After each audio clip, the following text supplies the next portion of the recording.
창세기 41장 37절에서 45절까지의 말씀.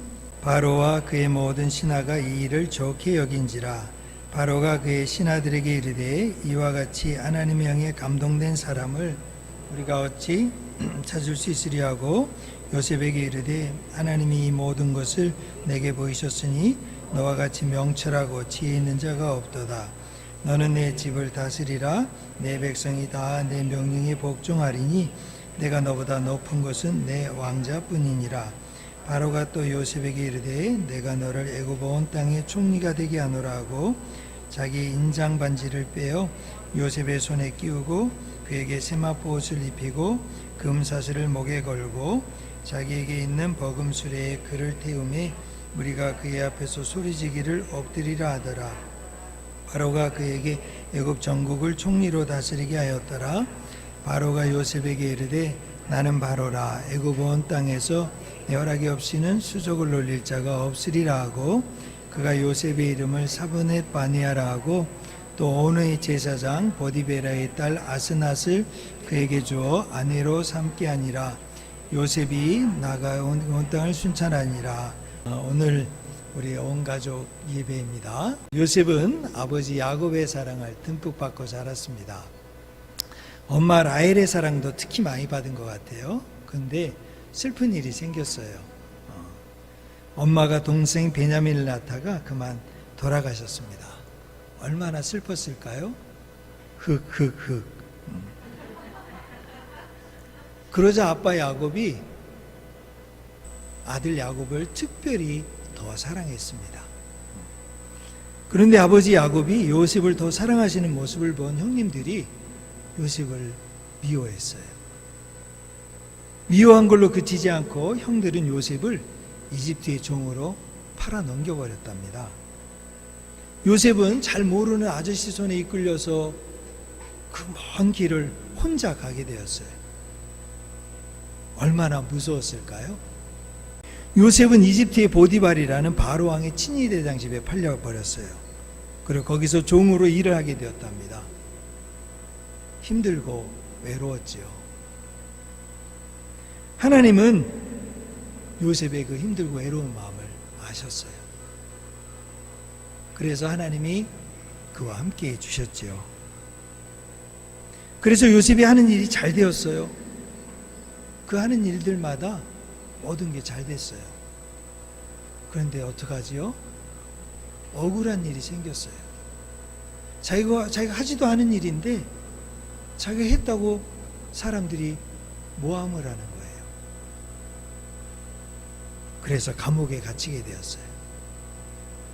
여러분, 감옥이 뭐지요? 감옥은 죄수들이 가는 곳이에요. 여러분, 감옥 가면 안 됩니다. 근데 요셉이 감옥에 갔대요. 잘못한 일이 없는데 감옥에 갔어요.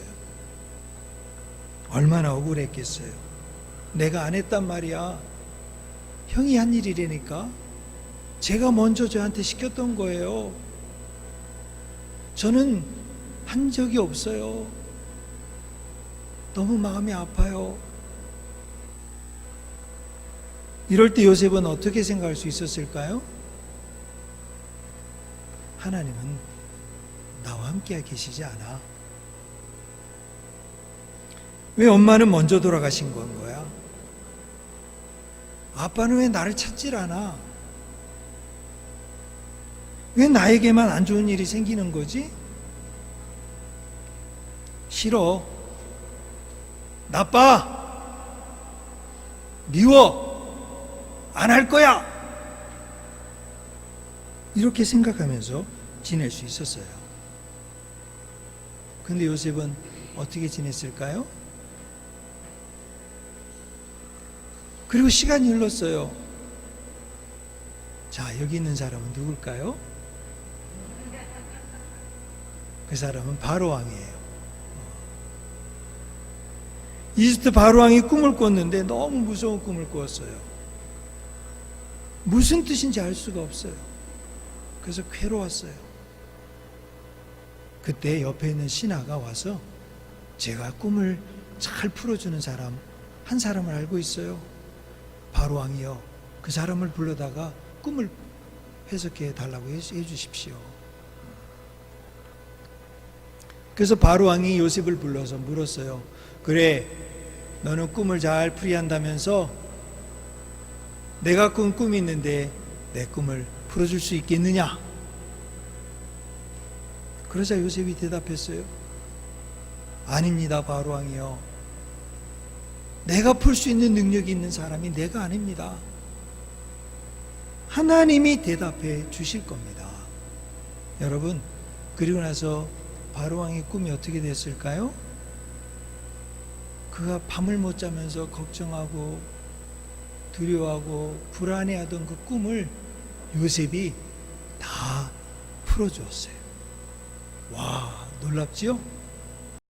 이집트 왕은 요셉의 지혜를 보고서 감탄했어요. 야, 이런 일이 애굽 이 큰 세상에서 없었는데 어떻게 이 요셉이 이걸 풀 수 있었을까? 그리고 요셉을 이집트를 다스릴 수 있는 위대한 두 번째 지도자로 세워주셨어요. 사랑하는 어린이 여러분, 요셉에게 슬픈 일이 있었어요. 힘든 일이 있었어요. 억울한 일도 있었어요. 너무 무서운 일도 생겼어요. 그때마다 요셉은 어떻게 했나요? 하나님이 함께 계심을 믿었어요. 그리고 결국 요셉을 하나님이 존귀하게 높은 자리로 세워주셨어요. 마음이 힘들고 어려울 때 하나님을 생각하면 하나님이 그 마음을 다 풀어주시고 때가 되면 여러분의 마음의 소원들을 다 이루어주세요. 그런 하나님을 믿고 믿음으로 살아가는 이번 한 주간이 되시기를 우리 어린이 여러분들, 우리 다음 세대 형제자매들 모두 축복하고 사랑합니다. 이제 우리 자신에게 이 말씀을 한번 적용해 보도록 하겠습니다. 첫째는 어떤 환경과 상황에서도 하나님은 우리와 함께 하신다는 걸 믿어야 돼요. 내가 공부를 잘할 때에도, 직장에서 승진했을 때에도, 또 우리가 가정에 하는 일들이 모두가 다 평탄하게 잘 될 때도 하나님이 함께 하셨다고 믿지만 때로는 일들이 그렇게 잘 안 풀려요. 생각처럼 안 되잖아요. 또 마음대로 안 돼요. 그렇다고 해서 하나님이 우리와 함께 하지 않는 걸까요? 그렇지 않습니다. 몸이 건강할 때나 아플 때나 어느 때든지 하나님은 우리와 함께 하신다는 것을 믿어야 돼요. 보디발의 장군의 집에서도, 감옥에서도, 또 땅 아래 묻혀 던져졌을 때에도, 또 바로 왕의 앞에 섰을 때에도,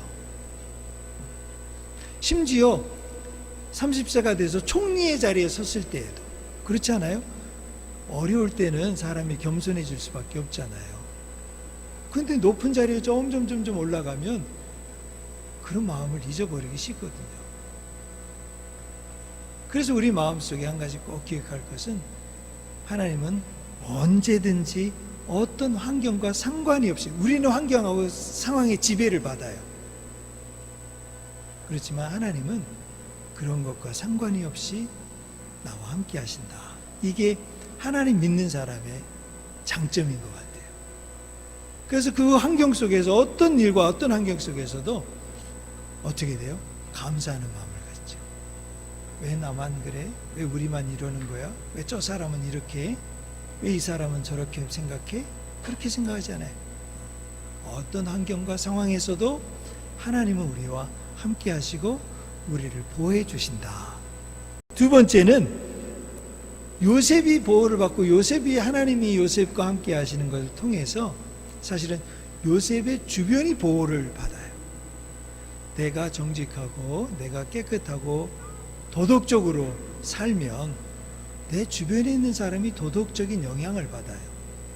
근데 내가 술 먹고 술집 다니고 내가 취하고 내가 마음대로 행동하고 말도 욕하고 뭐 걸걸하게 하고 뭐 막 이렇게 해버리면 주변에 있는 사람들도 다 그렇게 변해요.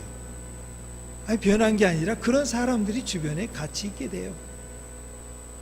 근데 내가 도덕적이고 깨끗하고 단정하고 존귀한 사람처럼, 하나님이 함께 하시는 사람처럼 생각하면 그 주변에 그런 사람들이 모이게 돼 있어요. 그 함께하게 돼 있어요.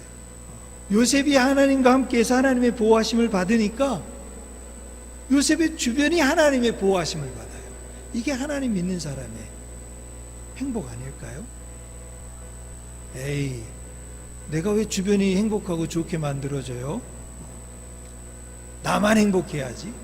내 주변 사람이 행복하고 주변 사람이 하나님의 보호하심을 받으면 아유, 제가 배가 아프지요. 하나님의 보호하심을 받는 사람 주변은 하나님의 보호하심을 받는, 이게 아브라함의 축복의 원리예요. 네가 복을 받는데 네가 받는 그 복을 통해서 너는 복의 근원이 되고, 너의 그 복을 통해서 또 다른 사람과 민족과 나라가 복을 얻게 될 것이다. 믿으시면 아멘. 그러니까 여러분, 우리 주변에 하나님의 보호하심이 임한다는 거예요. 이게 요셉의 축복의 원리예요. 요셉이, 하나님이 성적인 음란한 범죄를 짓지 않도록 하나님이 요셉을 보호한 게 아니에요.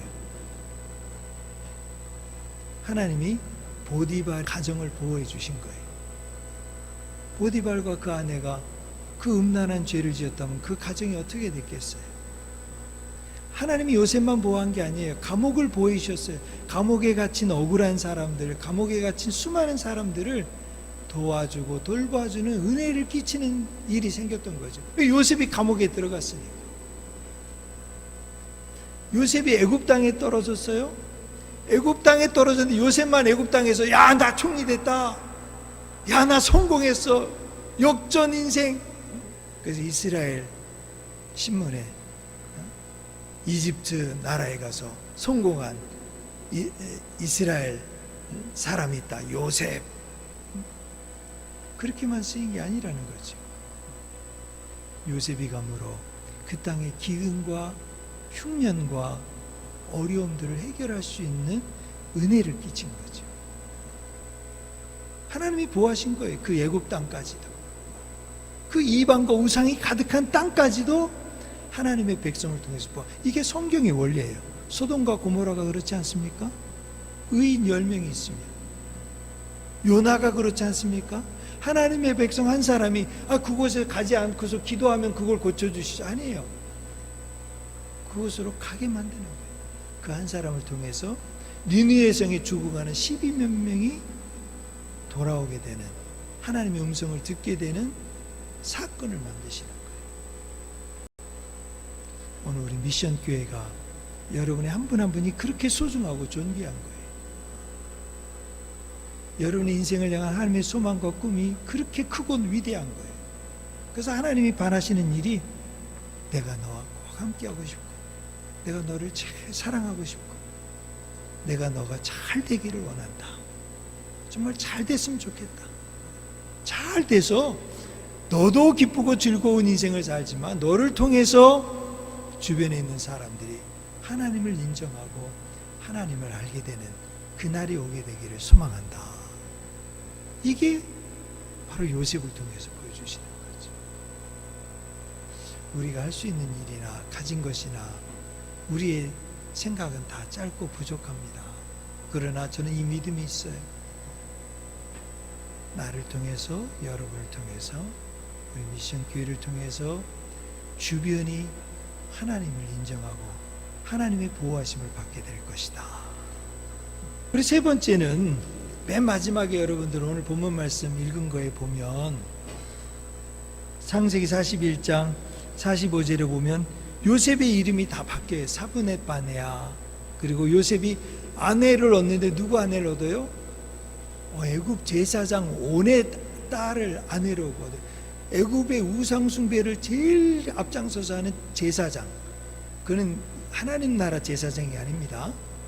그 이방 나라 우상의 제사장을 섬기는 가정의 장가를 들어요. 전부 우상의 문화 속에 던져진 거예요. 애굽도 마찬가지죠. 아내도 그렇죠. 이름도 바뀌었어요. 사브네 바네아. 요셉이 어떻게 합니까? 애굽에서 요셉이 제2인자가 돼서 왕의 측근이 되고, 그리고 성공한 사람이 돼서, 그래서 요셉이 너무 즐겁고 행복하게 애굽 사람처럼 살았을까요? 겉으로 모습은 애굽에서 멋지게 산 것 같아. 그럼 하나님 신앙은 어디 갔을까요? 이게 바로 요셉의 갈등이었을 거예요. 여러분, 이 세상에서 성공하면 성공할수록, 돈을 벌면 벌수록, 높은 자리에 올라가면 갈수록 그거 다 소망하고 있잖아요. 근데 갈수록 요셉은 갈등이 커졌어요. 참 많이 갈등했을 거예요. 갈등했다는 걸 목사님 어떻게 합니까? 저도 잘 모르는데, 이 41장이 끝나고 나서 42장부터는 애굽에서 요셉이 이런 일을 했다, 전도를 많이 했다, 거기서 복음을 전해가지고 애굽에서 요셉이 하나님을 많이 믿어가지고 애굽 백성들이 하나님을 믿는 사람들도 다 변했다, 이런 이야기가 많이 안 나와요. 참 그게 어렵다는 거죠. 내가 성공해서 예수 믿게 하고 복음 전하고 그걸 가지고 주님의 나라를 이곳에서 마음껏 전하면서 그런 살겠습니다, 제게 성공을 주십시오, 저를 높은 자리에 주십시오, 제게 돈을 주십시오, 제게 명예를 주십시오 막 기도하잖아요. 저 그거 많이 안 믿어요. 많이 안 믿어요. 그건 여러분들의 이야기, 제 이야기, 교회도 마찬가지예요.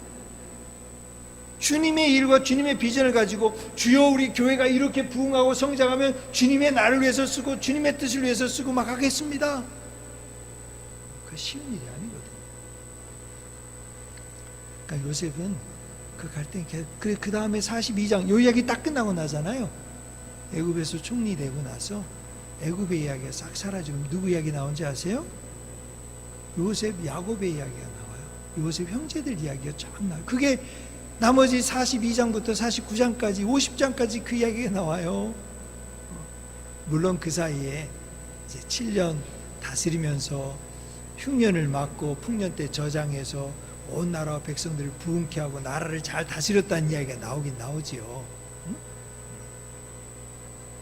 중요한 건 뭘 말씀을 드리려고 그러냐면, 그만큼 세상에서 살아가는 게 쉽지 않다. 그러나 개인적인 신앙을 지키면서 이 세상에서 본을 보이고 세상에 잘 복음을 위한 증인으로 산다는 것은 참 다른 사람들과 다른 길을 걸어가야 되는구나. 그 길이 바로 예수 믿는 길이요, 하나님 믿는 신앙의 길이요, 우리 모두 함께 따르고 본받기를 원하는 주님이 보여주신 제자의 삶이라는 거죠. 그게 성경을 믿고 살아가는 교회요, 성경을 믿고 따라가는 우리 미션 교회의 모습이라는 거죠. 헌금이 많이고 돈이 많다 그래서 우리 좋은 장소, 좋은 곳, 좋은 처소, 좋은 우리 쓸 수 있는 거, 우리 자신을 위해 쓸 수 있는 거 준비할 수 있어요. 헌금 좀 더 내십시오. 제가 부탁을 드리면 여러분들 안 하시겠어요?